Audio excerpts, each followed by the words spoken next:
Club Culture family.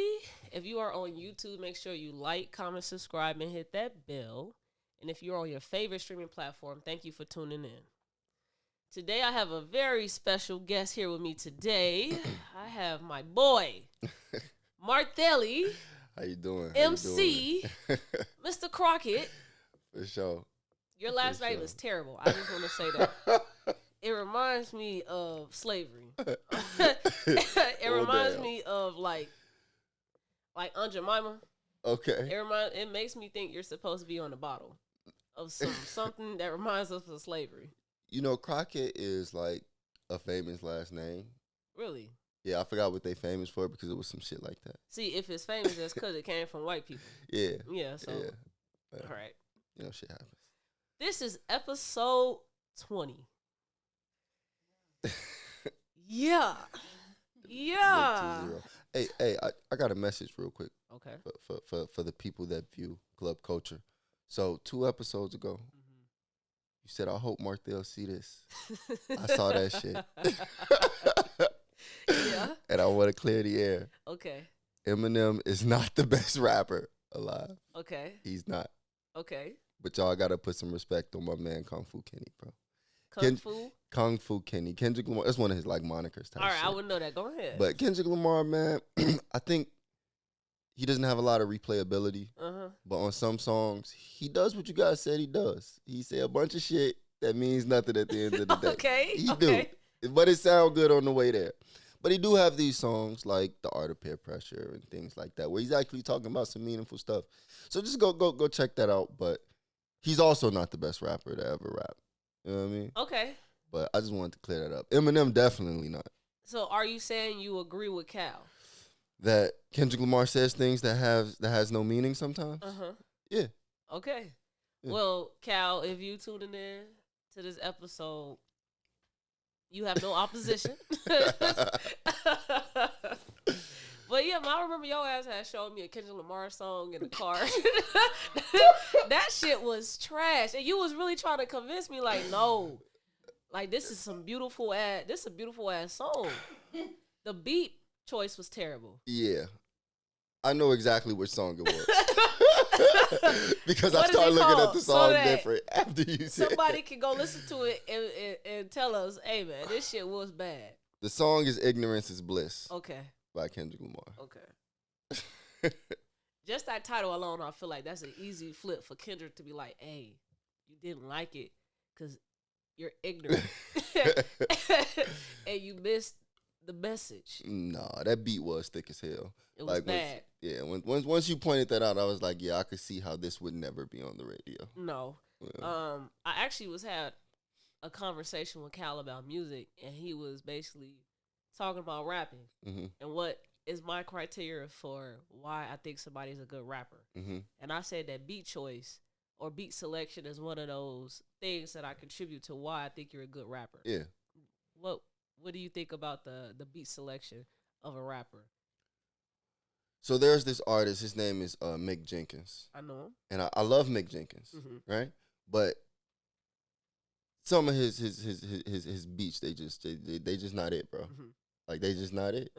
And I think for him to take that next step, if he's still looking for it, because he hasn't put out anything in a while, if I'm not mistaken, maybe like a year or two.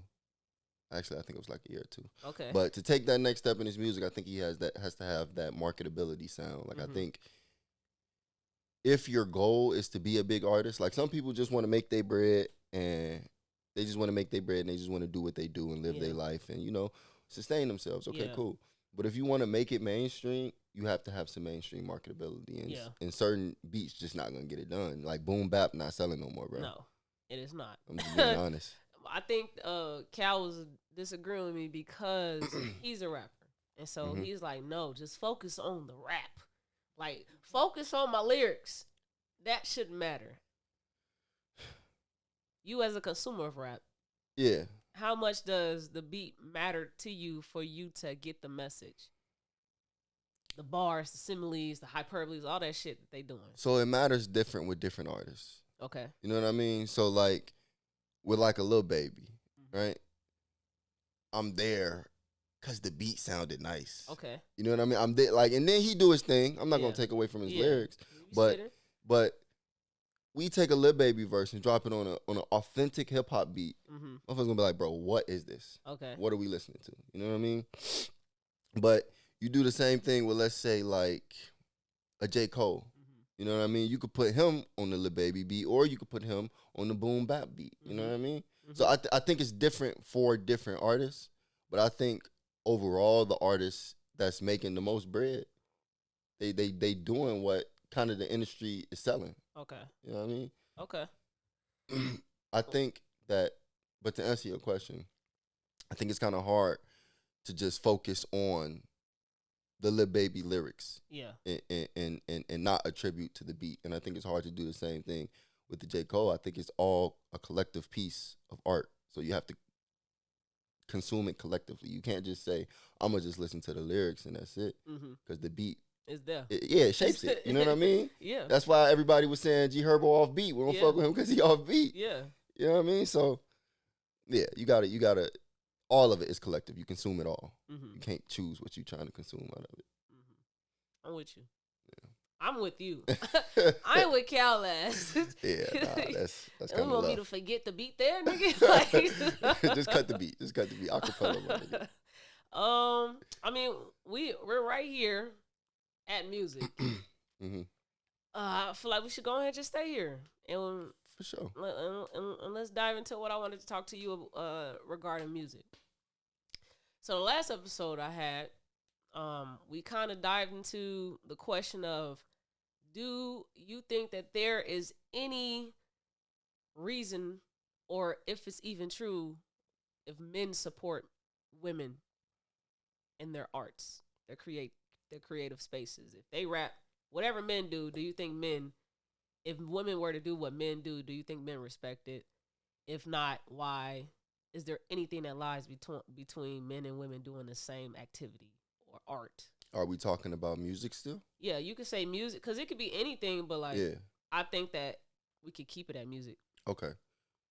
So, do you want me to speak of examples in the industry, or do you want me to speak for myself as a consumer? I think you should do both. Okay. So, personally, I pressed play on Glorilla EP that came out yesterday. You know what I mean? If you're good, you're good. Yeah. You know what I mean? If your shit's selling, your shit's selling. If I like how it sounds, now I'm gonna be honest with Bia. I would let girls press play, but I'm gonna turn up when that shit come on. We turned up on my birthday. You know what I'm talking about?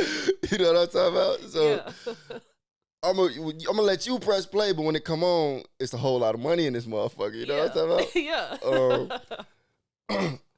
But why do I need to turn it on? I think you need to turn it on because, first of all, I turn it on. I would turn it on if I was by myself, right? Okay, you got. But I'm not gonna turn it on, huh? You got to speak on that too. Why? I don't want to explain to you why I like this music. If me and my boys, we in the car, we run around smoking, I don't want to explain to you why I like this music. Like, it's good, and that's why I like it. Okay. That's why I'm pressing play on it. But now you making it so multifaceted. Yeah. To where it's like, no, my nigga, it's just a good song. And that's why I asked that question, because men have all these reservations for why they just can't enjoy things that would be perceived as feminine. And so, like, you like it. You have no reason other than you think it's good, but you don't want to play it in front of your homies because you know what that means to play this song with them, how much judgment could happen. Yeah. No, there's definitely some judgment associated with that. Do you think that there is sexism that plays with music? For sure. Yeah. Yeah, 100%. 110%. When you think the word sexism in music, what does that visually look like to you, or what do you see that is a depiction of that in music? Well, just to go back to Glorilla, right? Glorilla, Big Glow. Just to go back to her, when she came out, she had this kind of tomboyish image. When you go look at her EP cover, it's more sexy. You know what I mean? Even to speak on Ari Lennox, where she had this like indie vibe, and now she's becoming more sexualized. The music's still good though. Don't get me wrong. Yeah. The music's still good. Yeah. I don't know if you know about Blackberry Sap off the Dreamville album, but if you don't, check that out. That shit is good. But I think that you could get Rick Ross, right? Who I would think that most people wouldn't see him and be like, that's the finest dude I've ever seen in my life. Right? You might. You gonna get a lot. Did. Okay. All right. Who's the ugliest artist you know? I feel like Lil Boosie got to be in the running. You chose a nigga. He said, "Who you think the ugliest rapper alive?" I feel like Lil Boosie should be running. But who you think? If you wanted to get that off so bad, you could have just said that. Dude look like a roach, bro. Dude is ugly, bro. It would have to be Kodak or Flavor Flav. See, I definitely had Kodak in my head. Okay. But I think Kodak he has the potential to be attractive. He just don't know how to get to the potential I see. You feel me? Okay. So I can't say Kodak. Flavor Flav, I don't think there's anything he could do to be attractive. Zero. Okay, cool. Okay. Flavor Flav, he was running with Public Enemy now. He dropped his bars, he's talk his shit, and that's what it is. He never had to say, I fuck good. I'll do this in the bedroom. I'll do that. But every woman that's making music, to some extent, they have to speak on that. How could you not say it's sexism when your body is a part of your image? You know what I mean? It has to be sexism. Is the reason why women have to include being sexy in their image for them to be digestible, do you think it's because that is the only reason why men will buy into them? Or do you think that there's a large percentage of men that do not need you to do that? Because that's what they say. Oh, I talk about y'all pussy, but you tuned into it for a reason. Yeah. And if I don't talk about that, why aren't those people being uplifted like Rhapsody? Why aren't they uplifted then? If you say that we shouldn't stop doing that and do this, but she's still bottom of the barrel, underground. Yeah, I think No Name falls in that category too. And for a long time, I was in love with No Name's music. But I just think a lot of people aren't in it for necessarily the art when it comes to women. Okay. I don't think they're in it for the art. I think the image is what gets. That's why it has to be sexy. The image. I think the image creates. It attracts the attention of the men, right? So even if, like Beyonce, for instance, we all know Beyonce is extremely talented. Yeah. But Beyonce gonna come out in her leotard. We're gonna see her legs and her heels. Yeah. And it's like, damn, okay, that's sexy. You know, a couple years ago, she probably was doing more sexier shit. But if she came out in a jogging suit and some dunks, you know what I mean? It'd be like, Beyonce, what are you doing? But Lil Baby could do that. You know what I mean? So I definitely think that whoever's structuring music is making it like that in terms of sex must sell. Sex is selling, so sex will continue to sell. And it's not too much shit that you're gonna make for some of these male artists that's quote unquote sexy by like standards of sex. You know what I mean? That society has placed. Can men be sexy? Men can be sexy. I think men can be sexy, but I think sexy is subjective. Yes, sexy is very much extremely subjective. But we know if I go out there with just my heels, show some skin, perk up the titties, I'm showing some type of sex appeal. What is a man's sex appeal? Well, for me, if you had to figure that out and you wanted to provide sex appeal, what would you do? Well, okay, so I think outfits are sex appeal for men. Okay. So it depends on who I'm trying to be sexy for, because maybe my suit and my tie is sexy. For her, or maybe my hat cocked to the right with my dunks on and my Nike shorts. You know what I mean? So yeah, it's definitely different depending on the audience. So I think that's another reason why I say there is no standard for sexiness. For If men. that's the word. For men For men. in the music industry. Yeah. I think that's a great response, and I like that. I think that also causes destruction for women because women have to be less clothed. Yeah. Naked is their standard. Yeah. Yeah. But there's also something that y'all like. And so it's hard for women to even change that because you said, if the girl like me in a suit and tie, I'm going to wear a suit and tie because I'm trying to give that shit off to her. Yeah. But y'all don't want us in no fucking full clothed dress. That's not true. That's not true. You don't. And when Sundress you're watching season me is talking amazing. Yeah, sundress season when the motherfucker not outside rapping. Nobody's finna go rapping on sundress. Oh, okay, yeah. You're not gonna take me serious. Yeah, no. If there's any videos of motherfuckers rapping in sundresses, I need to see. I need to see that shit. But Yeah. no stockings. What I wear to church. That's not gonna get you to pay attention to me. Yeah. But that's for a reason why you're not paying attention to me. So I think that like. All this shit sometimes be excuses sometimes when men say, y'all should do less of this and do more of this. And if you do more of this, I might take you more serious. You're lying. You're not going to do that. Because if there's people that do that and you're not uplifting the music. You're not promoting it. And then you said like the lack of art for why women are rapping. It's not for art. I can say that for men. Well, no. I think you misunderstood what the point I was trying to make. They're not doing it for the art. I think the women that are recording the music, they're recording it because they have whatever reason they're recording it. It could be for the art, it could be for the bread, it could be for the fame, it could be for whatever the case may be. I don't think the male consumer is there for the art. Yeah, okay, I get it. I don't think they came for the art. I think they came for the image. Okay. And they might stay for the art. Okay. Do you think that Meg Thee Stallion is a good rapper? No, I do not. Okay, why? I don't like her flow.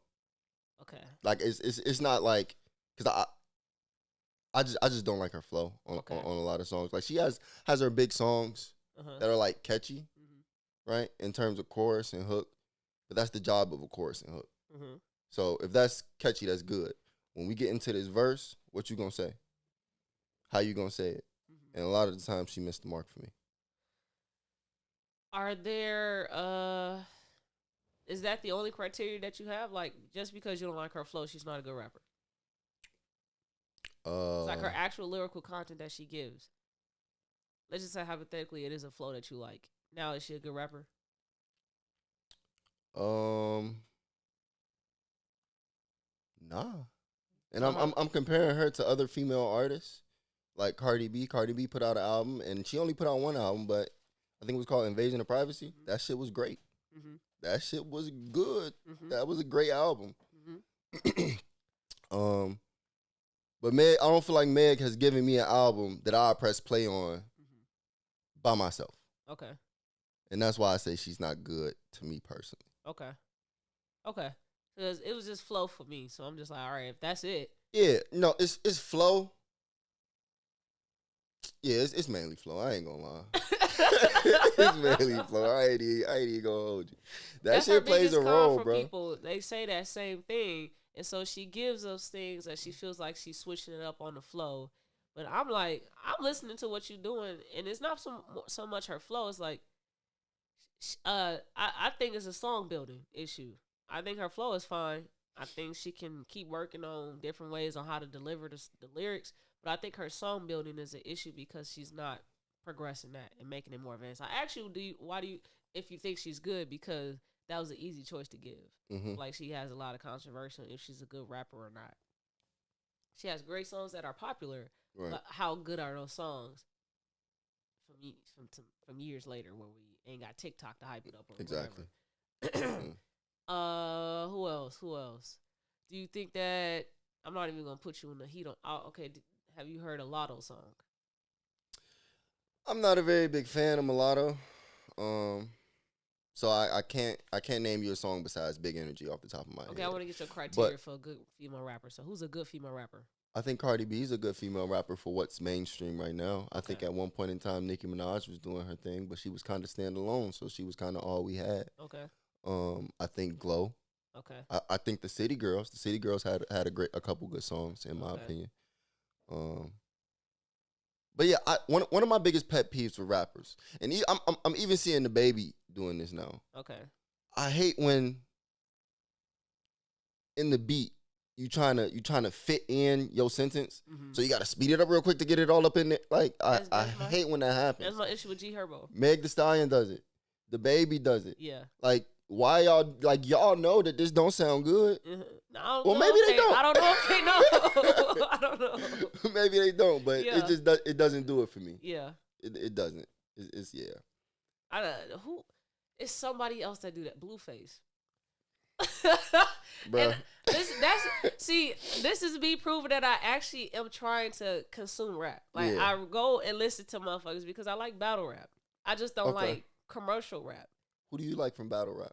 Let's just touch on that. It's a long list of people because they all are there to show their skills.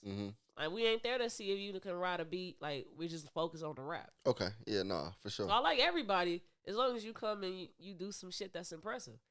I like Twerk. I like Charlie Clips used to be my favorite of all time. I thought he was the GOAT until he started being lazy. Yeah. B Magic was also that's like a sleeper GOAT for me. Not because he's actually like so good. It's just because when he's performing at his all time best, he's really, really like can't nobody beat B Magic to me. What's some new people that I like? Swamp. I don't know if you know who Swamp is, but he just battled Tay Rock, and I think that he's really good. I think Buddy Easy Off the Block. I don't know if you know him, but he's really good to me. See, I'm naming a bunch of names that you probably don't even know. Yeah, no, I'm not tracking. I really do like battle rap. Like, I really am a huge fan of it. For sure. I just don't like when you now are trying to be a commercial rapper because that you pretty much make rapping less intelligent for me. You make it more so like a game, a casual game. So instead of us playing Call of Duty, we playing Mario Kart. That's what that's what commercial rap is for me. It's less talented. It's more so like you just rhyming on the beat. And it don't matter what you talk about as long as you can get the people going. And I personally don't, I'm not there for that. If I came to get the people going, I'm finna go listen to R&B. I already know. You're not an R&B person I'm not a big R&B guy, no. I feel like, bro, I'm going to be honest. I haven't told many people this ever. Okay. Breaking news. I'm skipping right over R&B and going to the Dusties, bro. Like old music, bro. Like you a lame ass. I'm skipping right over that shit, bro. Like I genuinely appreciate old sound, like music, bro. Okay. So like the Manhattans. I don't know what the fuck that is. What is that? What is that? The Isley Brothers. Okay. All right. Speaking my language. But yeah, I'm very much so into the old group. Okay. That's where I get my vocals from. Okay, now that's where I get my vocals from. Yeah, that's why. So you was fucking with the I'm the hottest that has ever was. I'm the richest that has ever been. No, man, I ain't even press play on that shit. I was like, what are you doing? What are you doing still making music, bro?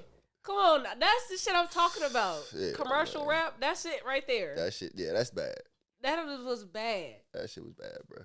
That's really like, why would you ever change your legacy like that and give us that? I'm the hottest that has ever been.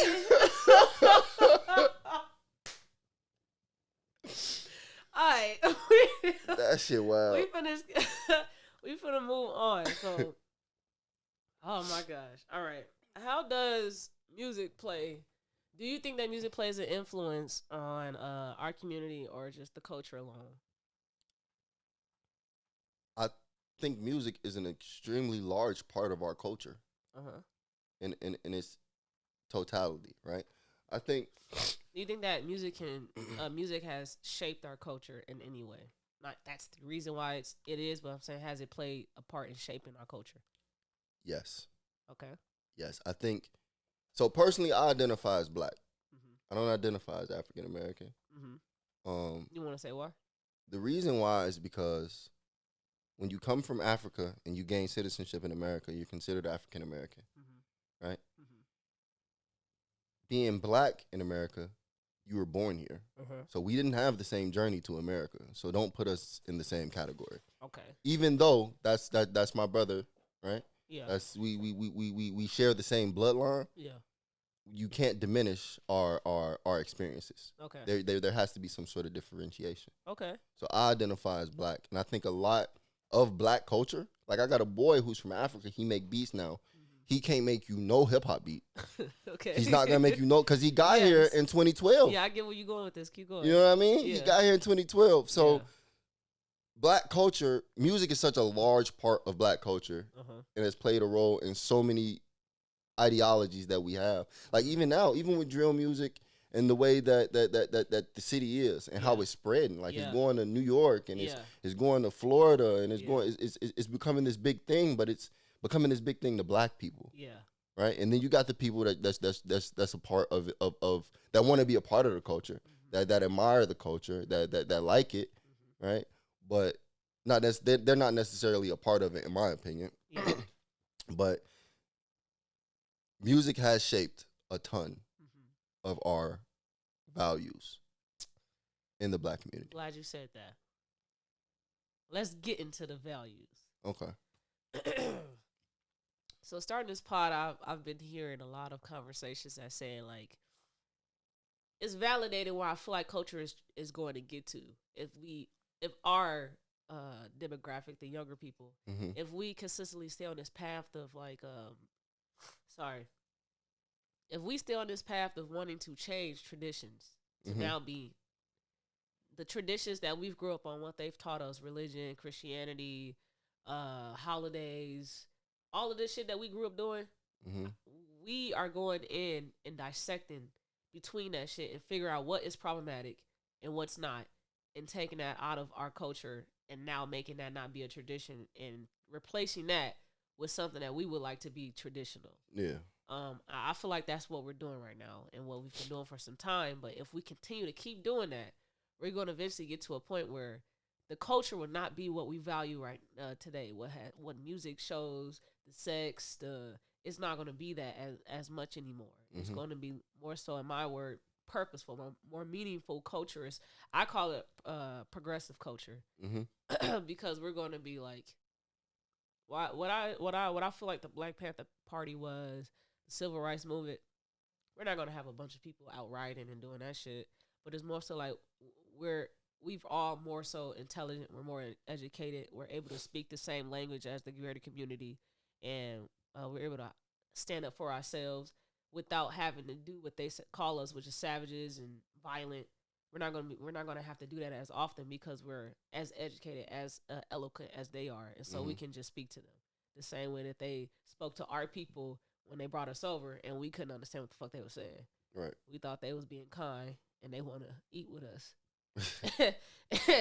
Nah. They didn't want that. They didn't want that at all. Yeah. And so now we can speak like them. We can talk like them. We can think like them. And so they have to figure out a different way to approach us instead of the ways that they use to control us. And so I said that because I wanted to dive into the values that you feel like music has currently so that we can come back to this episode years from now and see if those same values are there because of what I think the culture would get to, that progressive culture. So what are the values that you think that music has played or given us? So I can't really speak to R&B. You know, I don't really listen to just speak on what you know. But rap music, hip-hop music, however you want to define it, in today's society, it's every man for himself. Okay. You know what I mean? It's me and you, because you my brother, you my sister, you're my friend. But it's us against everybody else. Okay. And we got to do whatever it takes or whatever we need to do to make sure that we survive, we make it. And there's nothing that's like off the table. Okay. And I think that I read this book. I've been reading a lot of books about financial literacy. I can't think of what book it's in. But the book says there's a difference between a poor man and a broke man. Okay. Right? So a poor man, he just doesn't have money. Mm-hmm. He's in a financial rut. Okay. A broke man, he's going to do whatever he possibly can because he's broken Okay. on the inside. Okay. You know what I mean? And I think the music that we listening to is creating broken people. Okay. Where there is no values, there are no morals, there's no moral compass. Okay. To have no moral compass, like you just out here, you just loose, you just doing whatever. Just existing. Yeah. Yeah. You know what I mean? So you're not standing for anything. That's a better way to say it. The music that we have, it doesn't encourage us to stand on anything. Yeah. Yeah. I like that. I like Mm. my man, you man. It's that Kendrick Lamar you listen to, huh? I mean, yeah, man, you know. Okay, I like that. Do you think that people look to music as a way to find self, or like how they would like to identify, they find that identity through music? I think it plays a role. Mm-hmm. Funny story, right? So I sold my first bag of weed maybe like my sophomore year of high school, junior year of high school. Mm-hmm. And, Migos was busting around that time. Yeah. That's when they first came out. They had, Yeah. And I'm blasting that in my head, like in my headphones. I'm selling my lip packs, whatever the case. I'm doing what I'm doing. But the year before that, my nigga, I was listening to Paramore and B.O.B. and all this other shit, and that like those thoughts would have never crossed my mind. Yeah. You know what I mean? But it was almost like the Migos was kind of reinforcing it. Okay. Like it ain't that bad. Like you know what I mean? And to be honest, I don't think selling drugs is that bad. If I'm being honest, right? It depends on the drug, right? No, or no, any drug, it's cool. No, it's not. It's not cool. It's not cool. But let's say y'all two sell drugs, right? I do. Okay. Okay. So do I, actually. I do. Let's say y'all sell drugs. Yeah. And the drugs y'all sell, let's say y'all sell heroin. Okay. If I don't get heroin from you, I'll get it from her. If I don't get it from her, I'll get it from them. Mm-hmm. If I don't get it from them, I'm gonna get it. Mm-hmm. I'm 100% gonna get it. Mm-hmm. Do you have to be the person to sell it to me? No. But it's difficult for me to judge your story without knowing. Mm-hmm. You know what I mean? Maybe you got mouths to feed and you got caught up. Because when I was selling weed, if I got caught in the state that America was in, Mm-hmm. if I got caught selling weed, financial aid is off the table for me. I'm not going to college on America's dime. Yeah. You know what I mean? So maybe you got caught up, and I got plenty homies. Mm-hmm. They got caught up. Man, help me join the army. They can't join the army because they got a fucking drug charge. Yeah. From when they were like 18, 19. Yeah. You know what I mean? So I can't necessarily judge your story in its totality if all I'm looking at it is that exchange of drug for money. Mm-hmm. I can't fully judge you. Okay. Because something led you to this point. I'm going to give you some pushback. What if, because you say that we lack that moral compass and values right now.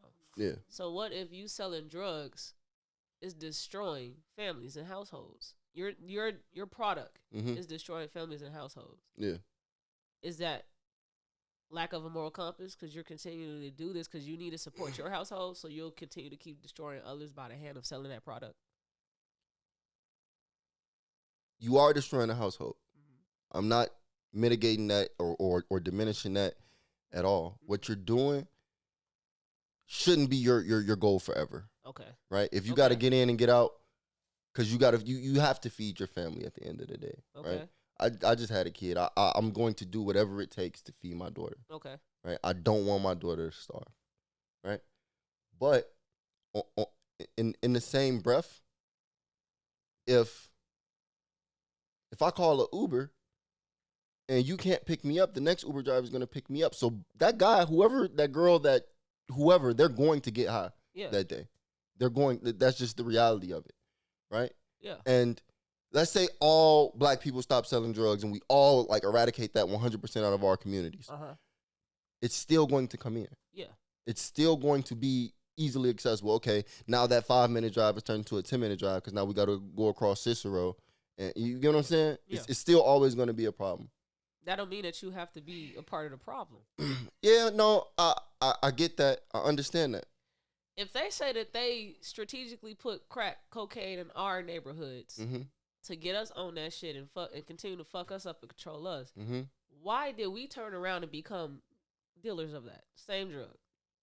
We wanted to chase financial freedom. And so is the issue financial? Some of us, hold on. Yeah, some of us wanted to chase financial freedom. Because I feel like some of us just love that lifestyle. See, me and my boy, we talked about it. He still sells drugs. Mm-hmm. The very first time he told me he sold the drug, he said he liked the feeling, and that was the difference between us. Mm-hmm. I wanted the money that came behind that hand. Mm-hmm. He wanted the power that he felt Mm-hmm. from doing that. So the guys that are in it for the power, for the girls, for the respect, you're in it for the wrong reason. Yeah. In my opinion, you shouldn't be that shouldn't be why you're doing that. Yeah. They broken. They needed love and they didn't experience that necessarily the way that they wanted to or the way that they needed to.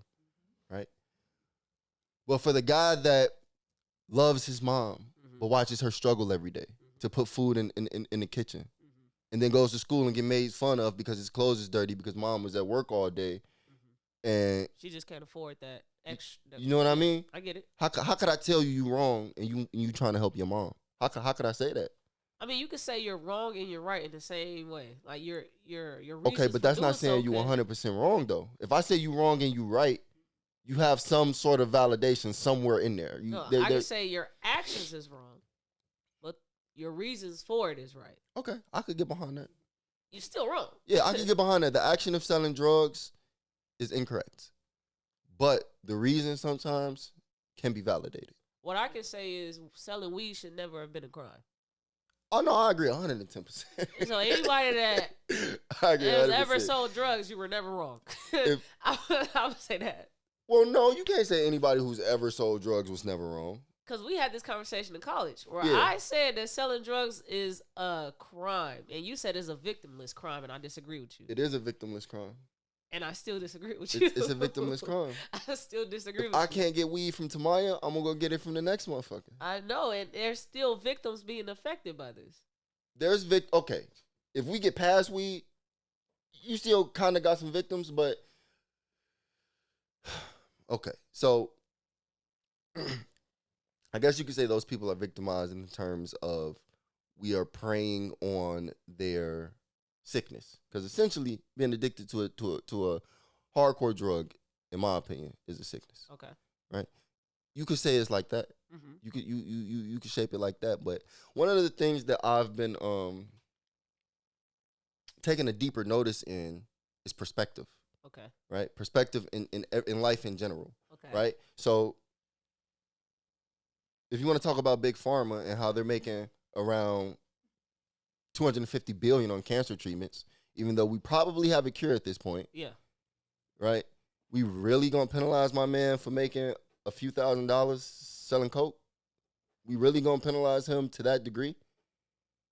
Like, I feel like if we gonna make shit even Steven, we gotta do it for everybody.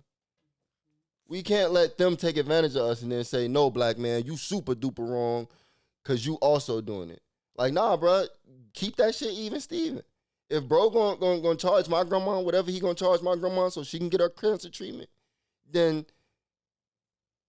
you should be wrong too. Yeah. You should be wrong too, but we need to hold them as accountable as a nation. But that's beyond our reach though. Cause I don't think so. The crimes we get the crimes. They don't. And that's because they are not the same. When you say we get the crimes, break it down. Meaning you'll easily want to slap a drug charge on you or me if I'm selling drugs. No, yeah, that's more likely for sure. And that's just because we're not in positions to not have that distinguish. Like we're not in a position to change that. Mm-hmm. And so it's more so like it ain't shit we can do, but just choose to keep ourselves safe and not a sight. So if you choose to not sell drugs because you know that target is on us, then you're just further helping yourself. We can't do shit about Big Pharma until collectively every ethnicity, every nationality, every race says, all right, let's move forward on this. Yeah. And so when do you think that's going to ever happen? Well, I think that a lot of the diseases that Big Pharma is treating is targeted more towards black people. Yeah. Right? So maybe we could vocalize that and treat ourselves better in terms of eating healthier, exercising, and things like that. The accountability part. To kind of no, for sure. Yes. For sure. To mitigate that shit, to at least let them know, like, damn, we losing bread. Where this bread getting lost at? Type of deal. You know what I mean? Yeah. But in my head, man, it's just I don't know if it was the way I was brought up, because all my uncles sold drugs, all of them. You know, my older cousins, they sold drugs, and these are great people. Yeah. You know what I mean? I got friends that killed people, and these niggas watch anime. Okay. These aren't animals. These are real human people that have had experiences that's led them to this point. Yeah, we're gonna get to that. So I'm you know glad what I mean? You said it. So I just don't see a lot of options for that 15-year-old kid going to school with dirty clothes, not eating. I don't see many options for him. Okay. If I'm being honest. And if you see some options, definitely drop some knowledge. Yeah. Because when I was down and out, when I was 15 years old and I wasn't making no bread, that's what I did. That's what I knew though. Okay. So definitely, if there's other avenues of approach, please educate so that I could take that with me when I go, because I work with the youth to an extent. You know what I mean? So definitely drop that knowledge. You got too fucking close to the topic that I wanted to talk to you, because that's part of the larger, we have the mental health sector on the pod, and so that kind of was tied into the mental health sector, and I was going to have us close on that.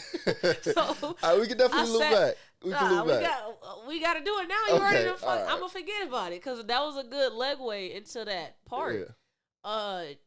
Basically, I was on social media yesterday, and I had commented on the Shade Room. They had made a post, so I'm gonna let you read it, because I know what it says, but you can read it out loud. This So basically, the Shade Room had reposted Coach Deon Sanders. He had made a post on his Instagram story, and so the Shade Room posted it on their page. It says, "Fellas, are you up early watching ESPN and checking scores, but you didn't check on your kid? How about you get emotional about Kanye and Kyrie, but not." Wait, how you get emotional? And this isn't written very well. You want me to take over? No. Okay. I'm gonna read it, but cut this part. No, it's gonna be there. All right, for sure. Fellas, how are you up early watching ESPN and checking scores, but you didn't check on your kids? How you get emotional about Kanye and Kyrie, but not your own son or daughter? How you got time for Madden, but get mad when your ex says it's your weekend with your kids? How you've been present on social media more than you've been present for what's yours. Think about that for a minute. Hashtag Coach Prime. Okay. Deon Sanders. The Shade Room shared that from Deon Sanders. Yeah, the Shade Room reposted Deon Sanders' story. Okay. So you are a new father. Yeah. Right? Mm-hmm. When you got the news, like, hey, I'm bringing life into this world, what was your first reaction? It's funny that you mentioned that, because I don't want to go too deep into this, but the young lady who I was having a child with, we weren't on the best of terms. Okay. We were very familiar with each other. We had been around each other for years at this point. Yeah. Well, at that point. But we weren't on the best of terms. But I was ecstatic. Yeah. I was through the fucking roof. Okay. I was extremely happy, and she was like, "Well, we're not on the best of terms." And my nigga, like, what? You ain't got nothing to do with this type shit. But we definitely good now. But at that time, it was kind of up in the air. You know what I mean? But it was never up in the air about how I was gonna treat my son or daughter. Yeah, it was always gonna be the same for me, regardless of where me and her ended up. Yeah. How did you prepare yourself for her arrival? Because it is a girl. Yeah, it's a girl. She is a girl. I said it's. Yeah. She's a girl. Yeah, she's a beautiful little girl.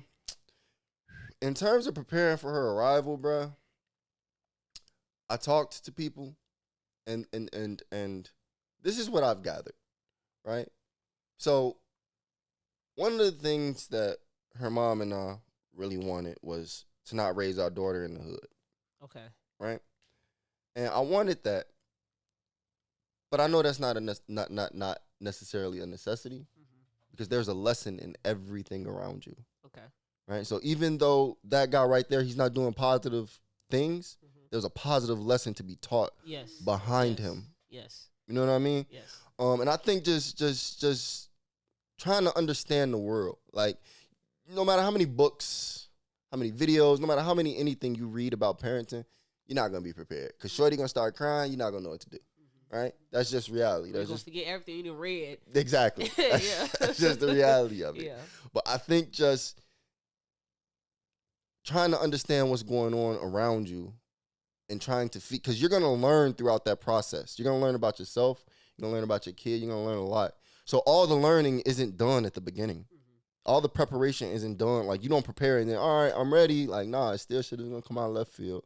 Still things is gonna go awry. Even with the pregnancy, no pregnancy can be planned. Because, I mean, no birth can be planned because that shit just, labor just is just, it's just a roller coaster. It's just, shit happens.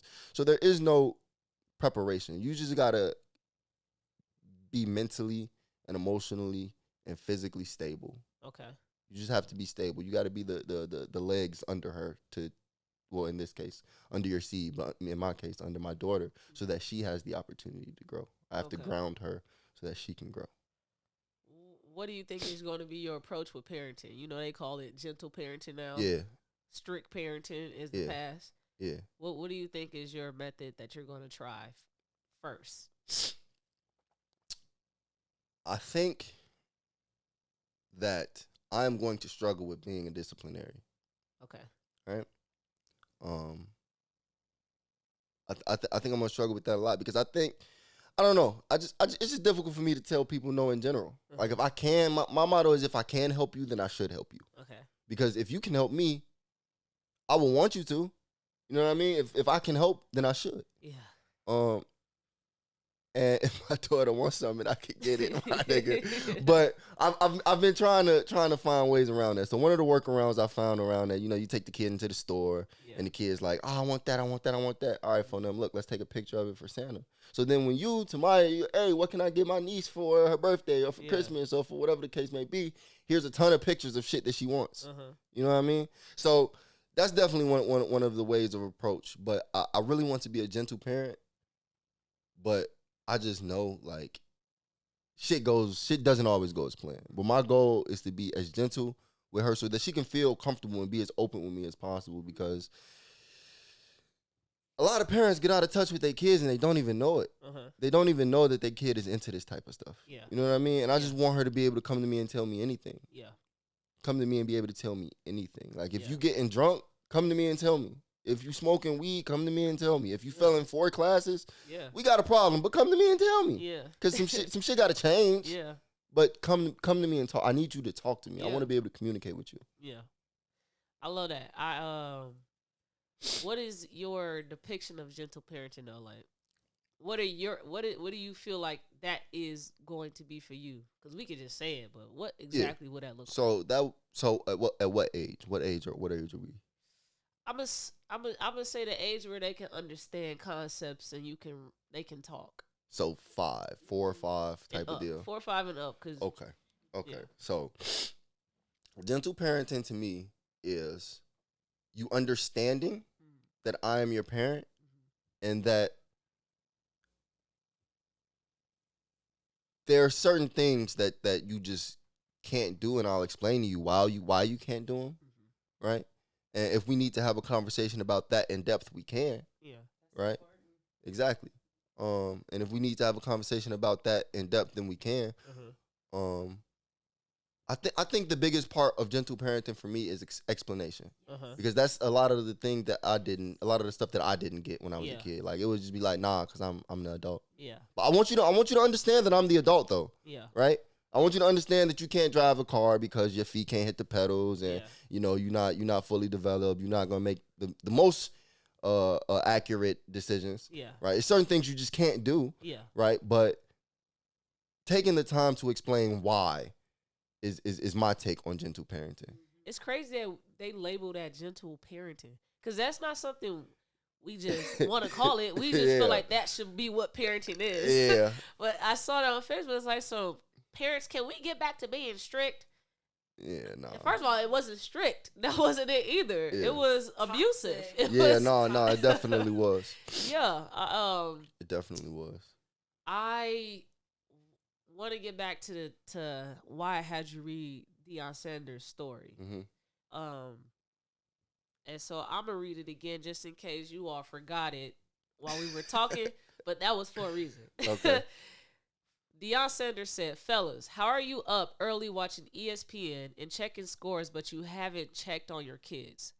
How you get emotional about Kanye and Kyrie, but not your own son or daughter? How you got time for Madden, but get mad when your ex says it's your weekend with your kids? How? You've been present on social media more than you've been present for what's yours. Think about that for a minute. Did you grow up with a father? I did not. Well, okay. So I knew my pops. Okay. I knew who he was. If I saw him in Walmart, I'd be like, hey, what's up? Yeah. You know what I mean? Like, that never happened. Yeah. But I knew his face, right? Because for, I would say, maybe like the first 8 years of my life, he wasn't a present father, but he would show up. You know what I mean? Hold on. Excuse me. Bless you. He would show up. But was he a father figure to me? No. Okay. Because given the situation, at 8, you don't know too much. You know what I'm talking about? So, but I'm getting ready to transcend. Like in the next 4 or 5 years, I'm getting ready to start having these male questions. These questions that it would be nice to have that conversation with another man. Okay. You know what I mean? And he wasn't there for that. So I tend to say, like, no, my father was not present in my life. What is the relationship you have with your father now? We don't talk. And we don't talk because we haven't tried. I just don't have much respect for him as a human. Yeah. Because what kind of occurred was, so my mom passed in 2020, right? Yeah. So I thought it was kind of dumb to have another parent out here and not speak with them. Yeah. Why are we not on speaking terms? That shit dumb. That shit childish. Let's try to mend whatever we have here. Yeah. So I told him, I explained all my issues. You didn't teach me how to tie a tie. You didn't teach me how to buck at shorties. You didn't teach me how to play football. Like, I had to figure out all this. I had to figure this out on my own. Yeah. You know? And I'm not upset about that at this moment, but my pop's still having kids. Yeah. You know what I mean? He's still having kids. So I'm telling you where you fucked up. Go make that right. And then we can have a relationship. We can have a relationship. But go fix what you like. Don't do the same shit.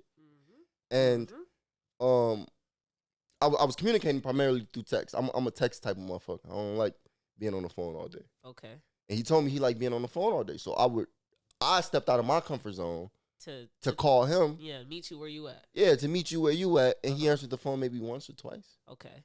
And if you saying this is how you communicate and we not communicating, maybe it's me. Maybe you don't want to talk to me. So I texted him, I told him, if you want to have a conversation, you have my phone number. I'll always be willing to listen. Yeah. But this is not working for me. Yeah. And that's kind of where we are in our relationship right now. Yeah. I think we have so many similarities in just the fact, one, we had a father there and they would come when they want to. Yeah. But they were not there to teach us anything. Yeah.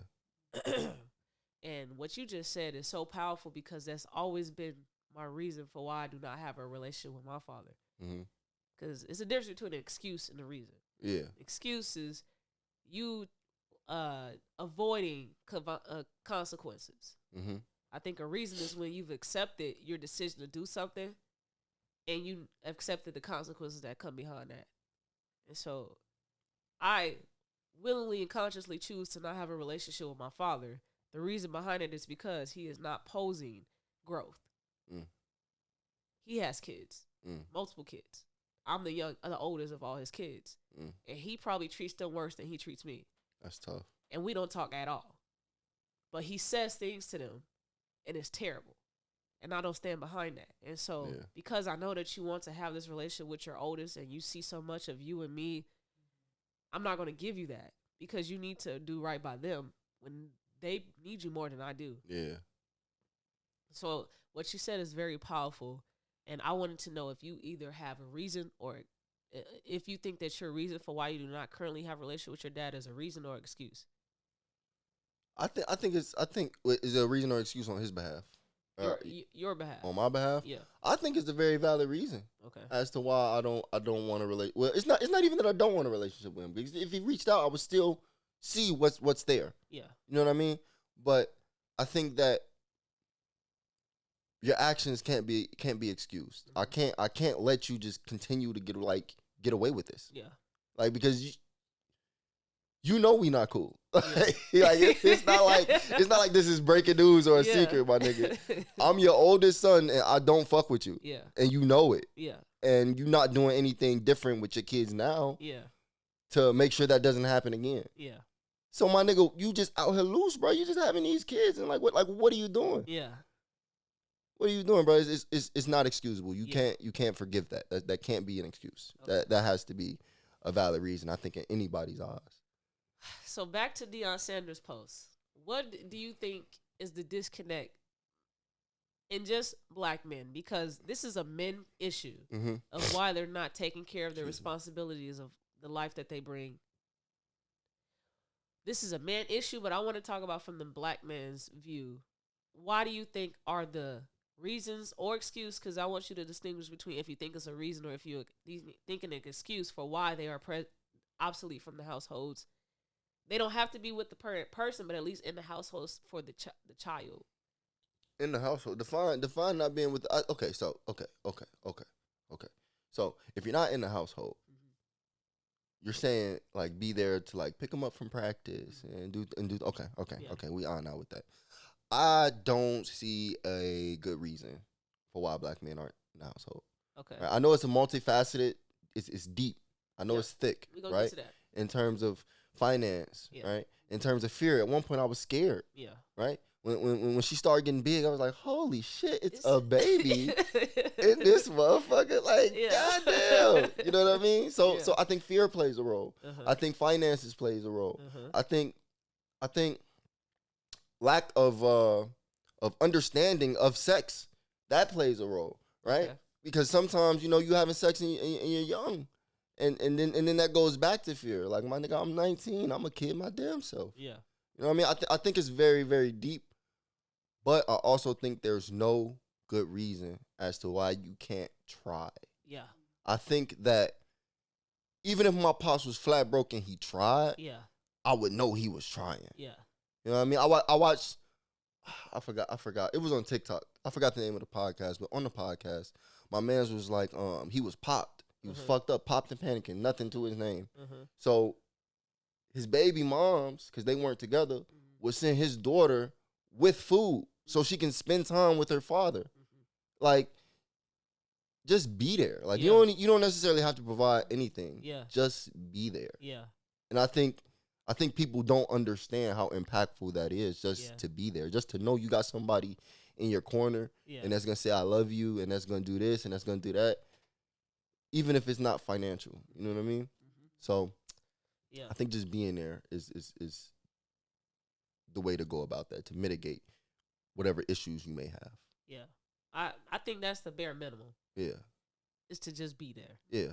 There's so much more to parenting that we're not even requiring out of men. We just want you to just be there. Okay. What? See, because I ain't gonna lie, I show out by my damn baby. So what? And this is for the men that not at least doing the bare minimum. These are not for the people that are at least being there. Okay. Yeah. No, I understand that, but what? There's nothing that I'm not going to do. So what things are you trying to encapsulate when you say that men? We not even asking for real parenting shit. We just asking for y'all to like just be there. Right. What real parenting shit are you not expecting of men? Because I feel like personally, shit's supposed to flip. Like whatever mom was gonna do when you with your child, that's what you need to do. Whatever was gonna occur with mom, it needs to be no different. Like granted, it's gonna have the dad spin on it. Yeah. You know what I mean? But whatever, like the care shouldn't be mitigated because now you with pops. Yeah. So what things do you think, even for a present father, you can say even for a present father, what thing, because there is this term that I've recently become familiar with. It's called the absentee present father, right? And them the niggas that go punch the clock and then they come home and they don't spend no damn time with their kids. You bogus. You wrong. You shouldn't be living life like that. You know what I mean? But even in your world where, okay, so I guess my question is, can the ideal father still fit into that category in terms of, we not even asking you for all the parents and shit? Does the ideal father fall in that category? So when I say we, I was saying all the outcries of the lack of men just being there. Mm-hmm. It's not so what I actually want. Okay. I want what you want. Right. I want for there to be no social constructs, no gender norms. Yeah. I want you to treat this child For sure. the same as the mother has always been dictated to do so. I want you to do that. Yeah. I don't want you to do bare minimum. I want you to exceed my expectations. For sure. But because that is an expectation, they can't even meet that. There's so many excuses for why you can't just be there. Because I heard all of it. Mm-hmm. I had a conversation with my father. I had to work. My mama did too. So it's like, I don't get it. How a lot of women just want you to just be there. Mm-hmm. And you can't even just do that. Yeah, okay. I get you. We out of eye. I get you. Yeah. The Deon Sanders post, I had commented underneath Waka Flocka. Waka Mm-hmm. Flocka Flame is a rapper, if nobody knows. He commented, and he basically, I believe he deleted his comment, and that's why I can't get back to it. But before I saw that, I took a screenshot of a comment that replied to my comment. Waka Flocka basically said, like, yeah, Deon Sanders, I agree with you, but shit different when you just trying to speak it into us. What is a real solution? Like a tangible solution. That's basically what he said. And I'm sorry if my tone of my voice that it switched to try to speak like Waka Flocka might be biased, but that's basically what he said. Like, I get it, I agree with you, but this shit ain't gonna hit because you're trying to speak into us. What is the solution? Mm-hmm. And so I replied to Waka Flocka, and I was like, hey, I agree with you too. I agree that you should not pose the problem without a solution. You should come to people if you have it. Hey, Marthel, I hate how you wear your hoodies. Mm-hmm. I think you should wear your hoodies like this. I came to you with a proposed solution instead of just saying, I don't like how you wear your hoodies and that's it. Right. What is Marthel supposed to do with that information?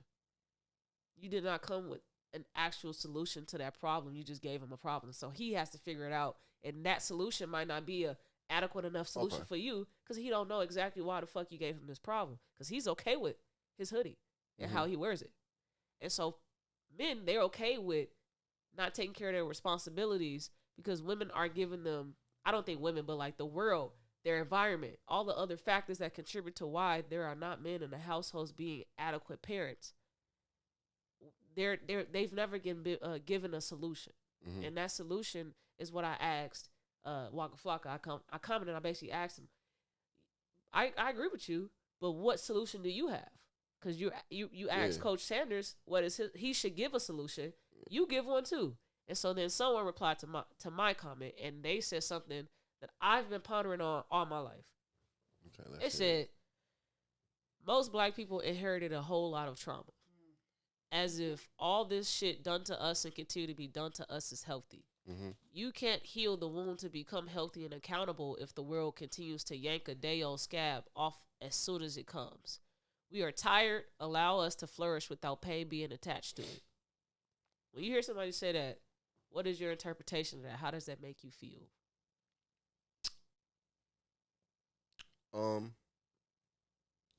So correct me if I'm wrong.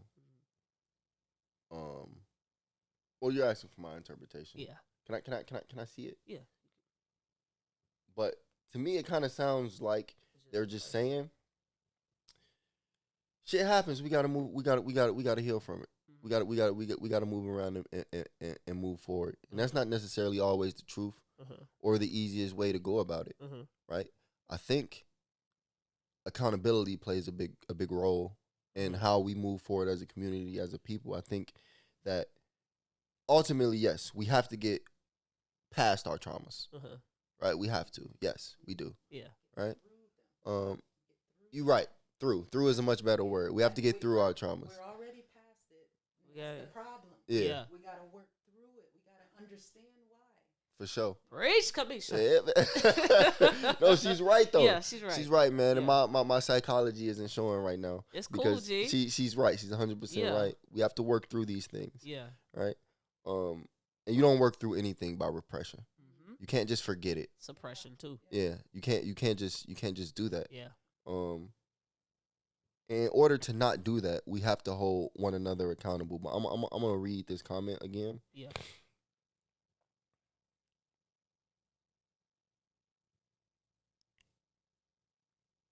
If you're on your favorite streaming platform, try to like fast forward, rewind if you gotta hear what we're reading again. But on YouTube, Yeah, I will show it. I don't see it. You don't Which see one it? is it? Yeah, which It's one the is first it? one. It's the first one. Oh, Yeah. okay.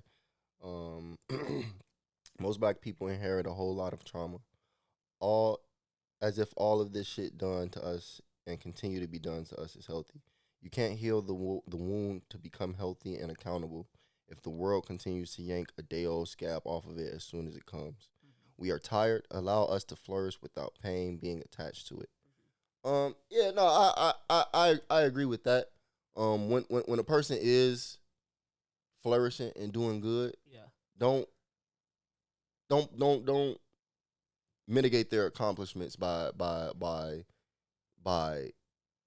reverting back to that trauma. Yeah. You know what I mean? Like, I work in an office and I'm the youngest person in my office by far. Yeah. Right? And they don't let me forget it. They don't let me forget that I'm young and I'm black, and I don't let them forget it. You know, I come in with my J's on. I come in with I let them know. You know what I mean? Like, Yeah. I'm with the shits. Yeah. I talk my shit. Yeah. And not everybody likes it, and that's cool. Yeah. Right? But you're not gonna say anything to me that's gonna make me feel like I've accomplished less because I'm black. Yeah. Or because I'm young. Yeah. Because we sitting in the same seats, my nigga. Yeah. And I don't know if that kind of answers your question or ties back in. That's your interpretation of that. Yeah. Yeah. Yeah, that's kind of how I view that, Yeah. right? So first, we need to work through our trauma. Yes, that's very, very apparent at this point. But also, when a person is working through their trauma and they're doing a good thing and they're doing great things, or even trying to do great things and they haven't accomplished them yet, Yeah. don't mitigate it Yeah. by putting them back in that traumatic experience or creating a new traumatic experience for them. Yeah. So when I read that, I always revert back to slavery. I think that a lot of our issues, everything that's going on in the world, it goes back to slavery. Colonialism is currently still existing, but when that happened, it fucked up everything. Yeah. It made us be this. It made us not be in the households. It made us have this perception of mental health being something that's for the white people. It made us this way. Slavery made us this way, and that's why black culture, being black in America is totally different than being African American. What you were saying in the beginning, like nobody can share this same story as us and why we are the way that we are because you are not a part of our plight coming here. You are not a part of that, and so you will not understand the effects of slavery like we do because you don't have your father in the household for the same reason as us. You don't have your father in the household because your father was not bucked. He was not whipped and forced to have sex with the same sex or forced to watch their wife be raped by the master. Like you did not experience none of those things, that trauma that happens, and you don't know that the hands of doing that shit was put on generations after generations. So my mother's side of the family, they experienced generational molestation. Okay. And I've seen and heard of all the stories, and I've seen it happen to our generation.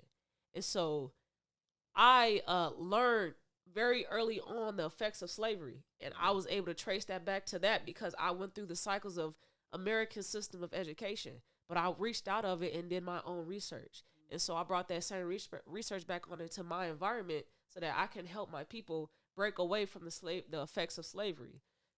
No, I don't think I've never heard anybody break it down like this. And so I'm trying to take my time with it because I've been sitting on this reflection for some time. I feel like our fathers are not in the household because they're trying to, they're so traumatized and they're just doing things out of what we were talking about earlier, how people eat out of pleasure instead of out of discipline and just for survival. That's the same as when our men do today. They do things out of pleasure. So you go fuck and you go have sex with someone that don't actually have the discipline of doing it. And so you say, oh, I'm so young. I'm my dick hard. I want to go fucking ejaculate in something. Right. But I'm also not consciously thinking about how me doing that will procreate and have a baby. And now I have to take care of that baby. But no, you're only doing it for pleasure instead of just the idea of why we are here to create is to keep life going. Yeah. And so you're doing it out of pleasure and not out of reality and purpose. Yes, thank you, Kamisha. Yeah. You're not doing it for that reason.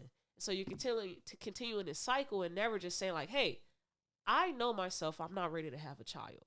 And so I'm going to put some discipline in myself and choose on how I can do pleasurable things while also doing something that does not hinder what I'm about to bring. And so if I have a child and I know I'm not ready, I'm going to have to heal myself quicker than I expected, because that child is going to have the effects of me not being healed. Yeah. And that just kept happening. So everything that started in slavery and everything that happened to our people, they never were able to heal from it. And so that just turned into another situation that they now did to their own people because they were told that's the right way to do things. If you were told that you're supposed to beat on your wife and do whatever because that's what was done to your people, and you are trying to reach white supremacy because that is what's supposed to be the ultimate wealth, the ultimate of power, and you just talk about the people that's in it, they're in it for the wrong reasons of selling drugs because they want that. I say that is white supremacy. That's not power. That's just white supremacy because we don't know what real power actually is without social constructs attached to it. So basically, our people, we went through a very unique thing. Yeah. And that just kept showing. And then it turned from white people were doing it to us as much now. We're doing it to ourselves more. That's why they say black on black crime, and we're so hurt every time we get hit by another black person. That's because all of that stemmed from slavery. We're just repeating what they told us is how we're supposed to be. And now we're doing it to our own because they started alienating themselves from our environments and kept us just all together. So you're stealing from me. It's convenient. Yeah. You get where I'm going with that? Yeah, no, I definitely do. And so that is part of the reasons why I think fathers are not in the households, because we have not had the luxury to heal. And I think now that the times that we're in today, we really have the luxury to heal, and all we have to do is just do it. Yeah. I think to say just do it is a bit unfair. Yeah. Right? Yeah. But I do agree. We do need to make that happen, but I think it starts like with awareness. Mm-hmm. A lot of people don't even know that it is that multifaceted. Is that deep. Yeah. You know what I mean? Yeah. So now that, or when people become aware, like it is your job and your responsibility to protect your child as much as you can. Yeah. Right? And make them aware of shit. Like make them aware. Like let them know what happened. Like obviously explain it to a way to where it's like not traumatizing in terms of imagery. Yeah. Right? But let them know what happened and why these things happen, and don't sugarcoat shit. I hate when people use baby language. Yeah. With kids, like, because then they grow up and they like, like just lay it down, like, because eventually they're gonna hear the shit. Yeah. So just give it to them. Just tell them what it is. But just to go back to why I think it's so deep and so multifaceted for why black fathers aren't in the household. Yeah. My father told me the reason why he stopped coming around was because he lost his job and he couldn't buy anything for me. That's basically saying. Yeah. And that goes still back to slavery. And my question is, does it go back to slavery, or is it like the idea of what America is? You know what I mean? Because women, well, I think most people, right, will want a partner that can provide something, right? So if this man whose society is telling them your worth is based on how much you can provide, now granted, I'm not making an excuse because you could have did something, my nigga. Yeah. But I feel like if society is telling them your worth is based on how much you can provide, and you can provide nothing, what's left for that man to give? I think that's his thought process. What is your opinion on that? Because me personally, I think that even if you have nothing to provide financially, your insight and experience. If we could just have conversations, if we could just play catch, if we could just do this, you know what I mean? But I don't know. I guess I just wanted to make that announcement for my niggas. Like, it ain't all about the bread. Like, when I was having a kid, my aunt told me it's not about what's in your pocket. It's about what's in your heart. If you can transfer what's in your heart, because you're going to die. And leave the shit that's in your pocket. It's not going to be alive. The shit that's in your pocket is not going to be alive. If you can breathe your values into a person and breathe your morals into that person and give them some of your heart, you'll live on forever. What you just said is it's crazy because I don't know how to teach people this journey that I went on. To try to figure out why we are how we are. I don't know how to teach people that. It's more so like I just didn't like it. I didn't like that I was seeing people being molested by family members. I didn't like it. I didn't like that people were being told keep it on the hush. And so I wanted to know why. And I just didn't feel like it's easy to just say like just don't do it. I know that. I'm a very black and white person. You should not molest people. But I also have listened to people say, well, there's reasons why people do it. Maybe they was molested as a child. I get all of that. And so I'm like, okay, well, let me go talk to y'all in that way. So that journey of doing all that research is so that I can talk to the gray area people. Okay. The people that be like, no, R. Kelly was molested by that's why he. Okay, well, let me go do some research. I'll come back to you so I can talk in your language so that you can still get back to like, he still shouldn't do it. Yeah, because ultimately, I hope you ain't think he's going to change my mind. He should still do that.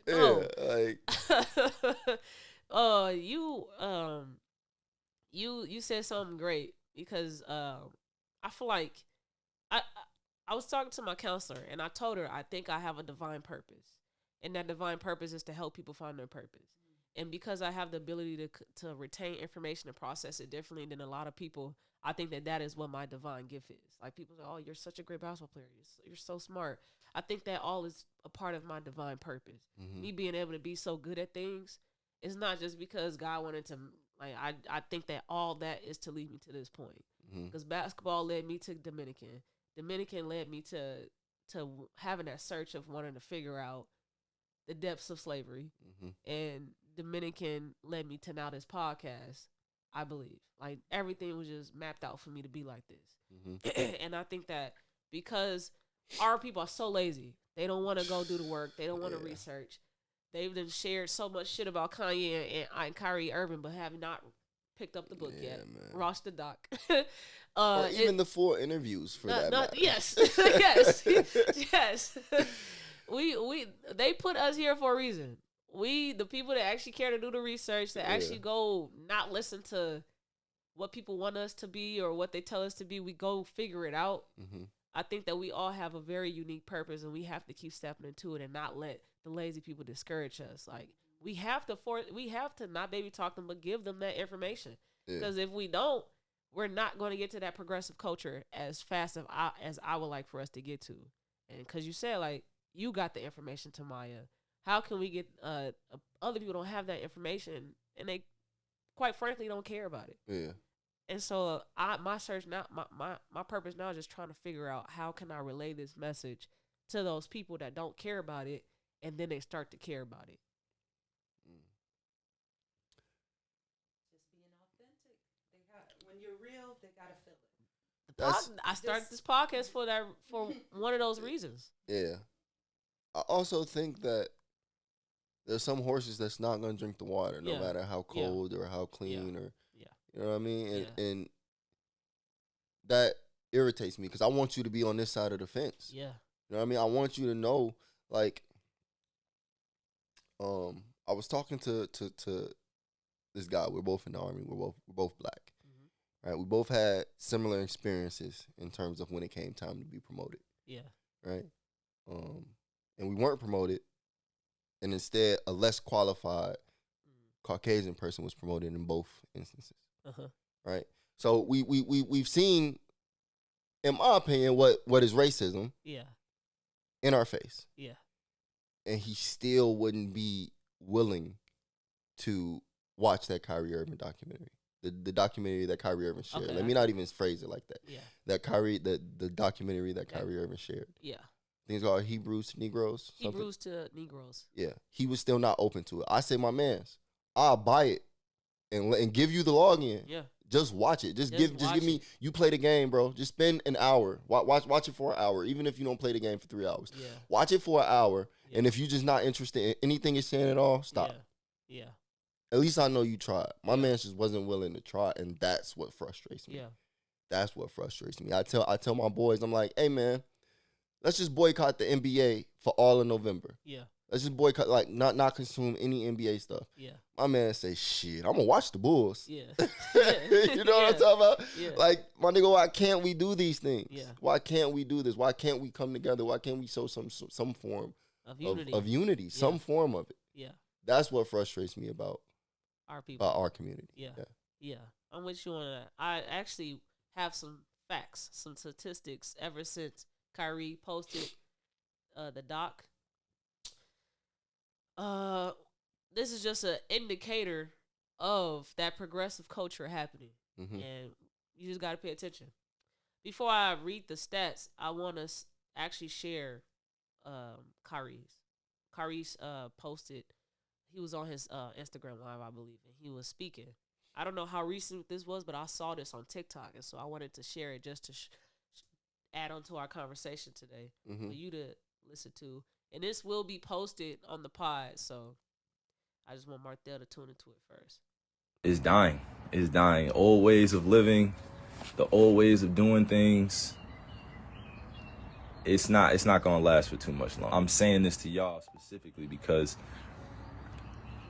it's important that those that understand that are aligned and what's going on around here, that y'all paying attention, because without us making a change right now and shifting our consciousness, our kids they're gonna fall victim to this system too. And the system I'm talking about it's a myriad of objective topics that we follow since we were kids, which is sex, love, relationships, religion, culture, class, finance, entertainment, media, social platforms at this point. Please do not fall victim to these things that are being manipulated and controlled.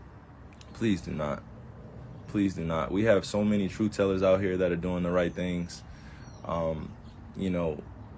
and I could point them out, but you have to have your own level of discernment once you're consciously awakened to what's really going on. And I could go on and on, but look, I have to speak in general topics because it gets too mixy. You know what I'm saying? But I hopped on here specifically to share something with y'all. My generation, the millennial generation, we got to be better. We got to be better.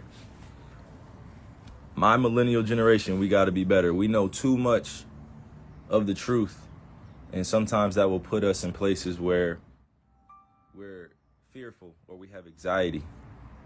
And in order to make an impact out here that is generationally sound, where it lasts for not just one generation, but for 7 to 10 to 20 generations now, we have to break free mentally, spiritually, emotionally, physically. You know what I'm saying? It's not easy to do it, but we have people out here that are willing to extend a helping hand and do it, And I went live on this main page because I know that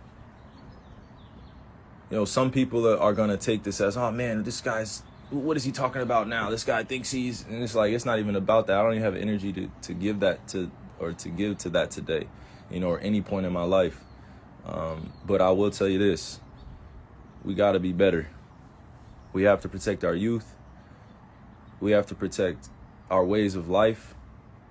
We have to protect the kids that are looking up to us. So my millennial generation, this is a call out to you.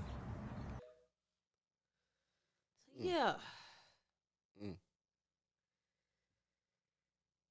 Couldn't agree more. I could not agree more. Yeah. You know what I mean? Yeah. I think people,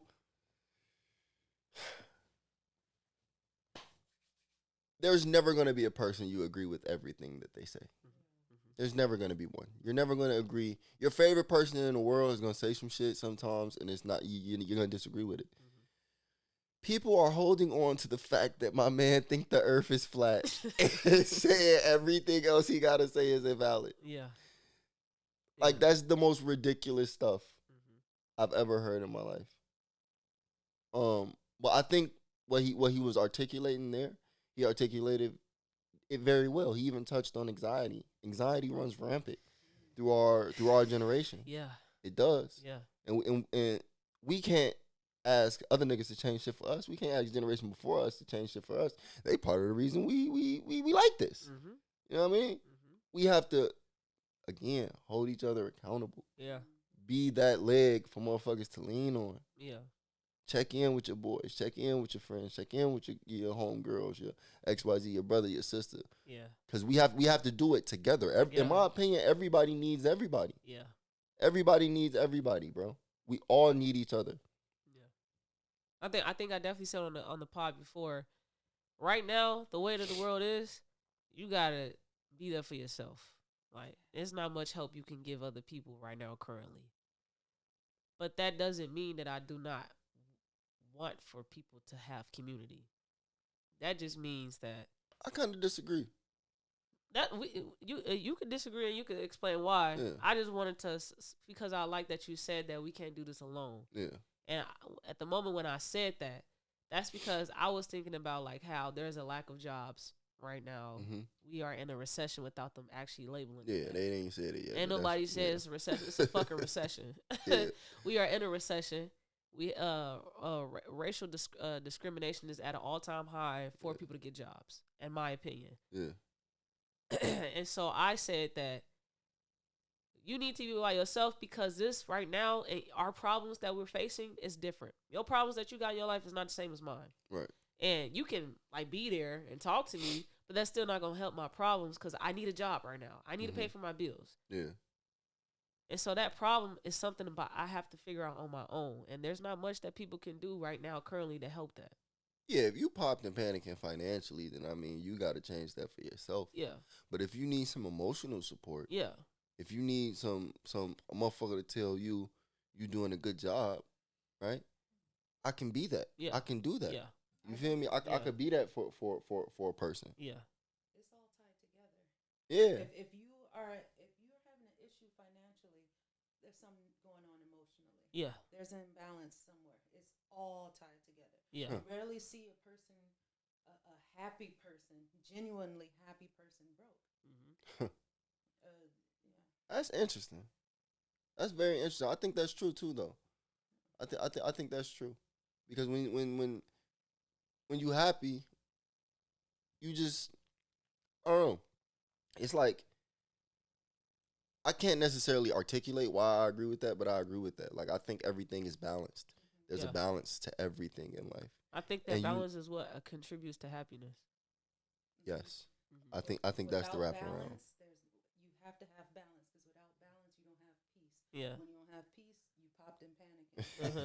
Facts. Yes. I like that popped and panicking. Yeah, man. Never heard it I got that before. from a New York nigga. That sounds like you're on a drug. I ain't gonna lie to you. You off a perky. I'm pretty sure that's some of my perks. That shit did not work. My man said he popped and panicked. He popped it. It did not work out for him. Yes. Kyrie Irving. Oh my gosh. Yeah, I like Kyrie Irving, and I feel Kyrie Irving and Kanye West's situations are different, but they still are like their consequences is almost the same. The consequences of whatever they did, it's still the same, and that's crazy. So I wanted to quickly just talk about just that, because I don't care about anti-Semitic shit. I don't care about none of that. Yeah. I don't care about that. I really care about what can we do, what's going on between Kanye and Kyrie and their consequences. Mm-hmm. What can we take out of that so that we can better prepare for when that happens again and we're able to fight against it? Because we can't do shit to help Kanye and Kyrie. All we can do is be to stand behind them if we want to, but that's huge, though. Yeah, it's huge. That's definitely important. But I feel like 100%. If they, because I said it with the conversation I had with Jonesy, I said that I feel like if Kanye and Kyrie If they would have done exactly the same thing that they did, but they had people that they knew was going to stand behind them, it would have hit harder. But because they did not have that community behind them, it's just a one-man show, and that's just their problem. So we can't connect with it. Yeah. But what can we take so that now we can have that connection for when those consequences poses again for the people that are actually in power? They show their faces, they show their ass. Yeah. What can we do to now be a part of that community and want to fight back to that? I think Martin Luther King said it best when he said injustice anywhere is a threat to justice everywhere, right? So because first it happened to Kanye, right? And then it happened to Kyrie Irving. Yeah. Who's next? Yeah. You know what I mean? Yeah, so we have to prepare for Who's that. next? Right. Yeah. So in order to prepare, I think we rally behind them. We make sure, like, we make sure that they have people that are in the industry that have their best interests at heart, and not because I think the majority of this, not the majority of it, some of it's financial, most of it's power, right? I want to show that I'm more powerful than you, right? But there's talented black people or people that can rally behind them, and be more than just a supportive dude that's not gonna watch the NBA now. You know what I mean? I think it's people at that level that can help. Now on a consumer level, it's a little dicey. Yeah. You know what I mean? I think consumers rule the world. They just don't know it. Yeah. You know what I mean? Yeah. And the fact that we don't know it makes it dicey because I'm one view of millions for the NBA. I'm one Yeezy buyer of millions for Adidas. Yeah. You know what I mean? So if I boycott, like if I boycott, then what? It's just now I don't buy Yeezys. Now I don't watch NBA. Yeah. I think it comes back to that unity, right? And I even think Kevin Durant said it pretty well. Like, bro, this not even about basketball. Like this like I want to talk about basketball. Yeah. I don't want to talk about this. Like this could have been handled within the team, but y'all wanted to make him an example. Yeah. So I think for the people that are in that industry, that should be a wake up call. Yeah. Because you can very well be next if you voice your opinion. Yeah. If you not like everything in that documentary, I haven't watched it, but everything could be 100% wrong. Yeah. This is his opinion. Yeah. This and is he his didn't opinion. say anything. Right. He just posted exactly a link. But let's say he posted it and he believes everything in the documentary. Yeah. Let's say he said that. Yeah. This is his opinion. We're in America. Don't we have the right for an opinion, my nigga? Yeah. I think that's kind of what Kanye was saying too, and I agree with him. He was saying like his reasons, one of his reasons behind saying what he said about George Floyd is because we were given information from specialists, and why can't we question it? Right. My question for Kanye is, why did you want to question just that? Like, why did you want to question that particular case? Because what will help you if George Floyd died from fentanyl? What would that information do for you? Yeah, how would you benefit from that? But I get the wanting to question authority, wanting to question the information given to us. Yeah. I get that. I just don't get the purpose behind that information. Why did you need to question that? What was that going to do for you? Because if that would have been true, yeah, he died from fentanyl, then would you have then came and gave us information on why you think that they said that he died from the other the cause that they gave us and not fentanyl? Because then that's different. You're going to give us a purpose. Yeah. Maybe there's a reason why they're doing this. Like, give us something. But you didn't do none of that. You just wanted to question his death. Yeah. I think it's something about that fentanyl. He knows who's feeding it to us. He needs to say that. He needs to do that. It's like they dropped the crack in the hood. Yeah. They dropped this fentanyl. That is literally from Big Pharma. Yeah. If you're going to stick your hands and let your enemies see your weapons, that's... Flip the cards, bro. Put them all on the table. Put it all on the table. You already done fucking put just the handgun. You got to put the AK too. I got to see it. And Kanye, he just keeps in and out throwing encrypted messages. Yeah. And it's pissing me off. Yeah. Because we have a large percentage of our community that's not well equipped and educated. Yeah. And so you pissing me off because they're not getting the message that you're getting across as well as it could if you just lay it all out there. So unless you have a greater plan and you're going to eventually get to that, shut the fuck up until you get there. Because you pissing me off. Nah, you're right.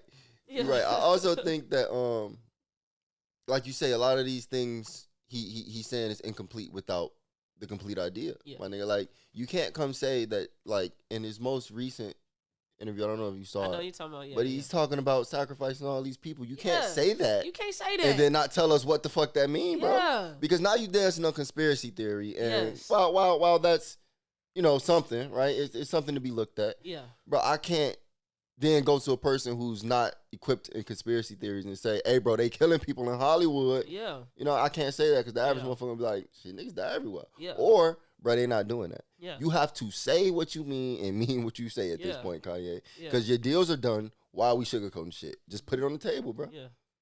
Put it on the table. Exactly. Kyrie Irving, though, his actions was much more powerful. Yeah, Yes. I agree. And I really do hope that he does not fold. Yeah. I hope he remains silent, never gives them an answer on what they keep trying to label him as. Mm-hmm. Hey, sit down. Having the ball. No, it's because they hungry. They want some more food. I just hope that he stands firm and he keeps it up because I'm willing to never buy Nikes again, do whatever I got to. I just hope that he does not do what Nick Cannon does.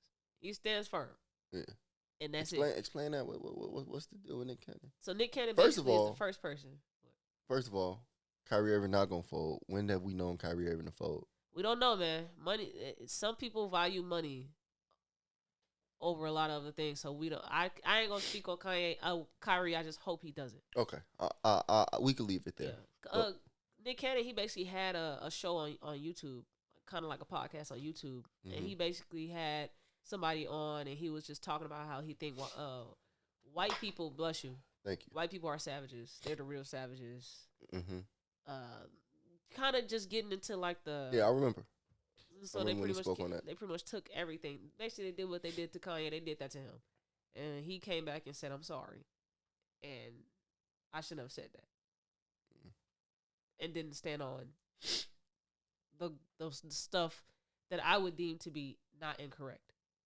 Like how you said it could be incorrect, but the actual facts in it cannot be incorrect because it's a fact. They just don't want to accept the fact. Yeah. That's it. Yeah, I will hope that Kyrie Irving doesn't do that as well because he's not sorry. Yeah. Don't say you sorry. You're not sorry, bro. Yeah, just don't do that. Yeah, say what you're actually sorry for if you're gonna say you're sorry.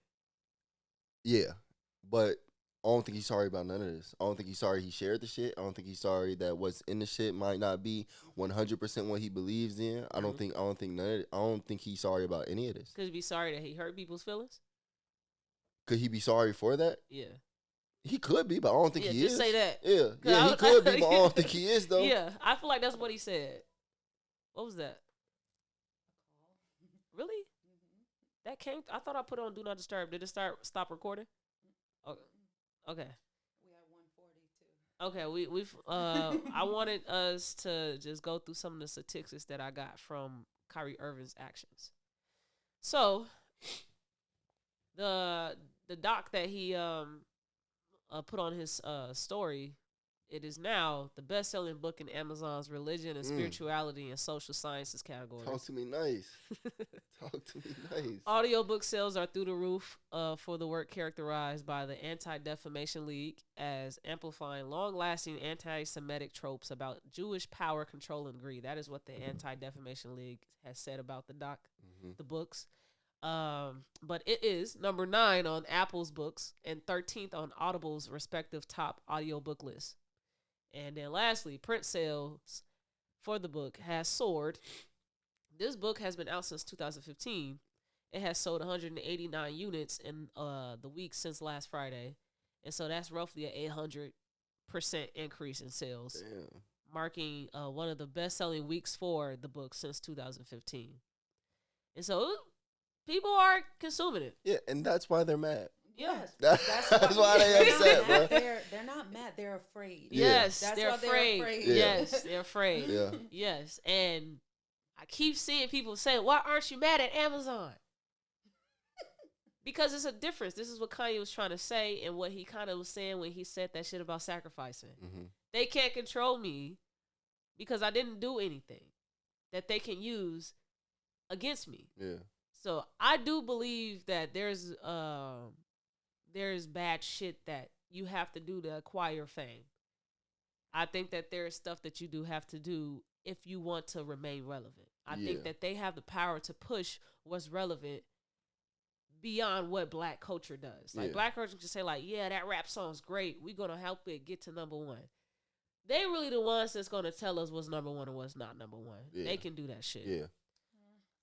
They changed, what they do is they change the rules. Yes. Yes, that's basically what I'm saying. Yeah. So they can dictate that stuff, but Kanye says they cannot say like, hey, like a random article come out and it says Kanye used to rape girls. Mm-hmm. They can't do that because he never raped girls. Yeah. And so that's why I was saying if you choose not to be a target, you won't be targeted. If you choose not to sell drugs because you know that that's their way of targeting us, you're helping yourself. Yeah, I get you. I get you in the long run. Yeah. But it can't be that black and white for me, in my opinion. I'm black and white. That's what I'm saying. Yeah, it can't be that black and white for me because it's a number of reasons. But I do agree. Yeah. With ultimately with what you said. Yeah. And I want to touch on it, right? So to tie back into when we were speaking about the women that get into the industry, and they gain fame as they lose clothes. Yeah. I think that's a form of what we speak of when we say that they control the narrative. Yeah. Sex sells because y'all make it sales. Y'all go up the radio plays. Y'all tell them play this song. Y'all tell them do this. Like she said, they changed the rules. Yeah. They make it how they want it to be. Yeah, but we also gotta choose not to buy into it. Mm-hmm. So if you really do think that women that wear clothes are better rappers, then you should make sure that your streams show that. Your streams don't show that. Yeah. So it's not, we can't keep blaming them if we are abiding to their system. Yeah. Do you think though that you have to play the system to some degree? Yes. In order, okay. Yes. Yeah, because I agree with that too. Like I think that you gotta play that 9 to 5 game. Yeah. At some point in your life. I agree with you. To get away from that 9 to 5 game. If they put crack in our neighborhoods, that don't mean you gotta go do the crack. Yeah, that no, means of course you can just go get a 9 to 5. Yeah, you ain't got to do the drastic measures that they take to try to keep us in shambles. You ain't got to do that. Yeah.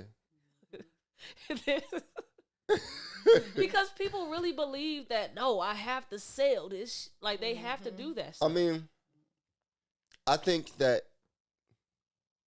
some people don't know they got other options. Yes. Yeah. I don't think they think they gotta sell that. I think they just not aware of their other options. Yeah, they don't know. Yeah, I agree with you. So like, me and my cousin, we were having this conversation. Me and one of my younger cousins was having this conversation about my older cousin. So my older cousin, like I say, he sold drugs, right? And my younger cousin, we were talking about how you can come back from. How his story, my older cousin's story, is a way that you can come back from having a rap sheet of selling drugs to now you're a functioning member of society. Yeah, yeah. And I was breaking it down how my older cousin's life went, and my younger cousin was like, "Bro, what if I don't want to drive trucks though?" Yeah. You know what I mean? I just think that the younger generation, they're just not fully aware of what else you can be. Yeah. Now, for them dudes that's my age that's out there selling drugs, and that's what they want to do at this point, in my opinion. Yeah. That's kind of the life that you want to live. Yeah. I'm grateful that you said that. Yeah. I agree with you. Yeah. It's hard for people to be something they ain't never seen before. Yeah. Literally what I went through this week. We're getting to that point of it's the end of the fourth quarter. We finna get to that fourth quarter. It's the new year. Mm-hmm. You might get a raise, you might get more health benefits, whatever you want. We at that discussion now with my job. And so I'm reflecting on it. And I'm like, damn, I've been here for only 4 months now. And they have been saying how everything that I have hands on has been soaring sales, email click-throughs. Like, the work that I'm doing is great and it's showing in their business. And so, like, them... Yeah, you need to try to see if you can get a raise when that conversation happens. For sure. I've never had a conversation with anybody where they ever said, you know how we watch movies like, yeah, my wife, she works at a law firm and they're competing with, like, they really know the job they're working at. We worked at Walmart, Kmart, we ain't finna learn shit about Walmart, bro. We just come in there to clock in and go home. Yeah. But I'm invested in where I work because it's more of like a it's sustainable. I can increase my income every year. I know that that's supposed to happen. If it's not happening, then I need to go talk to them and tell them to make it happen because I'm putting in the work. Like I can have conversations and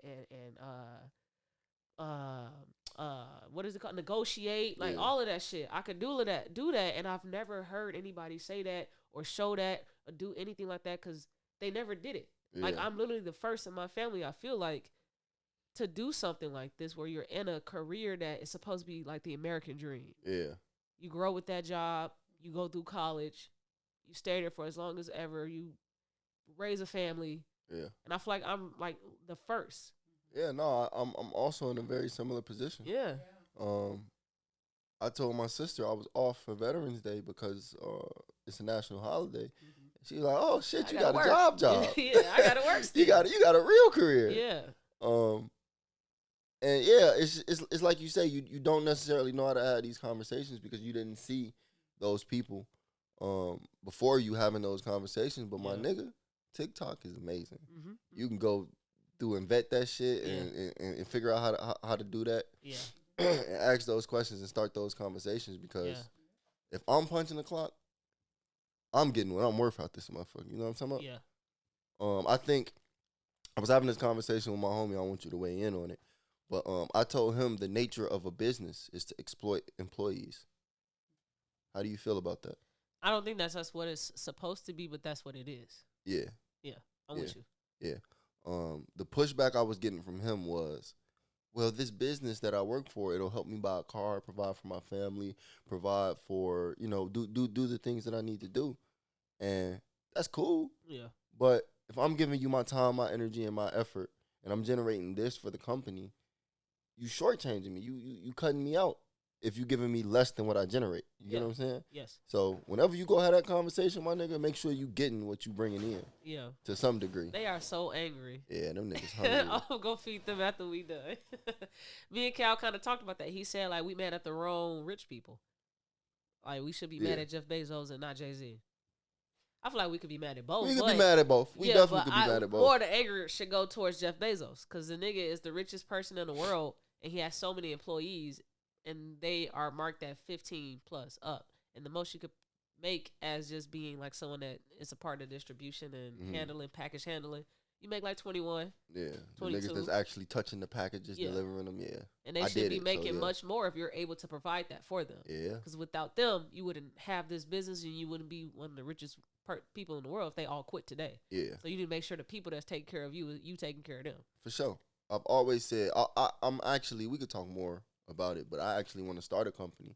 And my motto is the best companies in the world or the best thing, a part of any company, is a happy employee. It's the best thing. Because if you happy to come to this motherfucker, you're gonna be happy when you go leave. You're gonna tell people about it. You're gonna praise it. You're gonna say, well, they do a good job with this and they do a good job with that. Even though we gonna suck at some things. Yeah. Some things are gonna be bad. Yeah. Right? But if you can pick and choose and pull out the good in that and go spread that word, like it's gonna do good for the company. Yeah. But yeah, Jeff Bezos and people like him and just the rich in general, they have the wrong idea in terms of capitalism. Because I think capitalism is a thing, right? And in order for somebody to be rich, we got to compare it to somebody that's poor. Yeah. There has to be a balance, right? Yeah. But just because, bro, rich people have so many tax breaks, and it's because they're supposed to give that money to those people, and they never do. At what point is enough, bro? At what point is greed not your primary focus? Yes. Like, there was an interview with this Jewish guy. Hold on. Keep going. There was an interview with this Jewish guy, and he's in the music industry. He might have been Jewish. But he was talking about music. And how drill music is fucked up. Like, people go and they kill each other behind that shit, right? So Charlamagne asked him, he was like, man, why you keep investing in that then? Yeah, I saw this. And my I saw man this. say something to the extent of, well, shit, I got to feed my family. Yeah, And you're not wrong. yeah, But what kind of lifestyle are y'all living, bro? You're a millionaire. yeah, Well, like, how much more do you need? yeah. You know what I mean? I saw So that. I just think that greed, it got like we got to stop all that. Mm-hmm. I think he was the CEO of like Def Jam or something. Yeah, like it was a record label. Lyor, something like that. Some- Colin. yeah. I know you talking. I saw that interview. Yeah. Yeah. So Kanye is not stupid. he not stupid. He just ain't the smartest with his words. Yeah, man. I think he's sick. I think something else going on. No, I definitely think he needs some sort of therapy or counseling. Yeah, for sure. I definitely think he needs that. Yeah. I think we all need it. I just think he needs it because he's exposed to much more than we'll ever see because we are not closer to white supremacy as he is. That's very, very possible. Yeah. That's very, very possible. Yeah. Without his mom, who clearly, Yeah, kept him grounded. man. Yeah. Yeah. So I truly appreciate you being here, Marthel, and having this conversation with me. This was probably the most fun I've had. For sure. Out of all my episodes, I'll say this right here. This took the cake for me. So, and it's the 20th episode. Okay, go crazy. And so we leaving this for the people as we go on this 2-week break. And so sorry, but we are going on a 2-week break after this episode drops. We need this 2 weeks so that we can come back and make the pod better for you all. But I appreciate you all tuning into the pod. I'm actually about to do Weird and All with you. Okay. I know it sounds like I'm ending, but I want everyone to like really tap into the pod. If you see this is your first introduction to the pod, go back, binge, and watch all the episodes and watch our growth so that you can also be able to see the growth that we'll bring as we come back from this 2-week break. For sure. So, Marthel, I got a little game, right? And I do this with almost all the guests that I have on the podcast. But I wouldn't really call you a guest because I feel like you're going to be one of those reoccurring faces. Yeah, I'll be back. You're going to be here again as many times as I want you.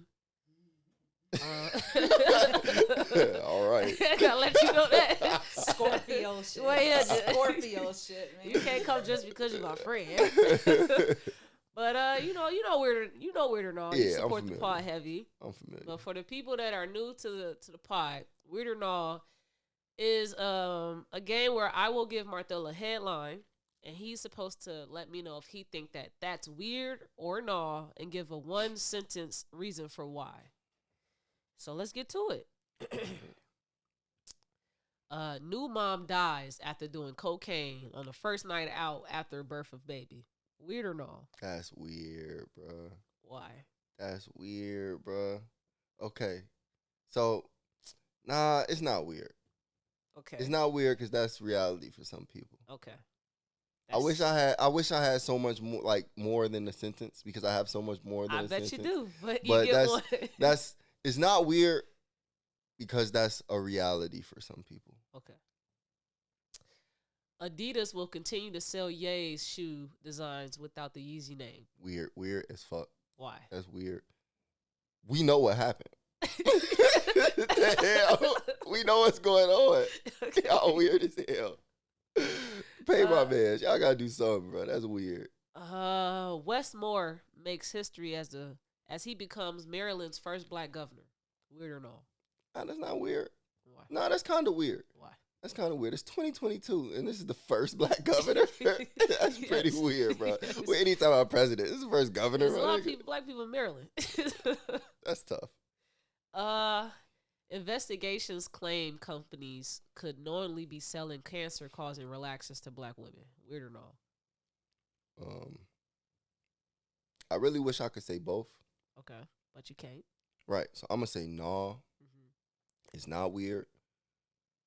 And the reason why I say it's not weird, this is my sentence. We know we can't really trust their ass for real. Okay. Like we know we can't trust a lot of things that Okay. you know. So 3-year-old boy pushed into Lake Michigan by relative. That's a little dark. yeah, that's extremely weird. Okay. What did this 3-year-old do to you that made you react in that manner? That's extremely weird. Elon Can we Musk. just take? Did Shorty make it? I don't know. That's wild. I didn't read the article, That's wild. so I can't tell you that. But I'll go Okay. back to it now. I'll send you a text message. All right, for sure. Elon Musk ends remote work at Twitter, warns of trouble ahead. That's weird. What kind of trouble? What kind of trouble? What kind of trouble coming from Twitter? There's a lot going on at Twitter right now. I'm not familiar. I use Twitter though, so I should probably be. Is Yeah. it on the consumer side or is it No, like it's the workers? the people, the workers. Oh, okay. Is there ever since he took over? It's been crazy. Okay. Obama Center construction halted after noose was found on site. Weird or no?